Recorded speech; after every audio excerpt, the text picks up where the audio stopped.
సిద్దిపేట జిల్లా హుస్నాబాద్లోని అంబేద్కర్ చౌరస్తాలో అహ్మదాబాద్ విమాన ప్రమాదంలో మరణించిన ప్రయాణికులు గుజరాత్ మాజీ సీఎం విజయ్ రూపానికి నివాళులర్పించారు. శంకర్బాబు ఆధ్వర్యంలో మరణించిన వారి చిత్రపటాలకి పూలమాలలు వేసి ఘనమైన నివాళులర్పించారు. 2 నిమిషాల పాటు మౌనాన్ని పాటించారు. ఎయిర్ ఇండియా విమాన ప్రమాదంలో 265 మంది మరణించడం బాధాకరమన్నారు.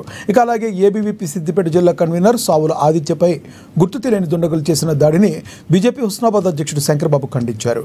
వెంటనే దుండగులను అరెస్టు చేసి కఠినంగా శిక్షించాలని మంత్రి పొన్నం ప్రభాకర్ను ప్రభుత్వాన్ని బీజేపీ నాయకులు డిమాండ్ చేశారు.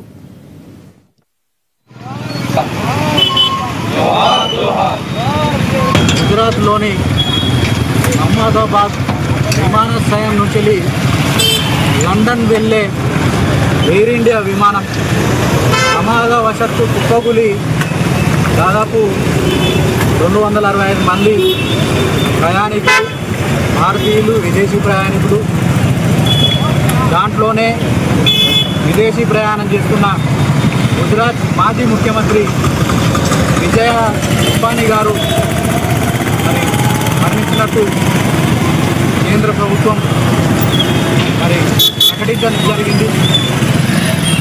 దేశం మొత్తం ప్రకటించడం జరుగుతూ ఉన్నది. ఈరోజు మరి ఘటన జరగంగానే కేంద్ర విమానయాన మంత్రి రామ్మోహన్ నాయుడు గారు మరి ప్రమాద స్థలాన్ని పరిశీలించడం జరిగింది. అమిత్ షా గారు కూడా ఎప్పటికప్పుడు పరిస్థితులను తెలుసుకొని అక్కడి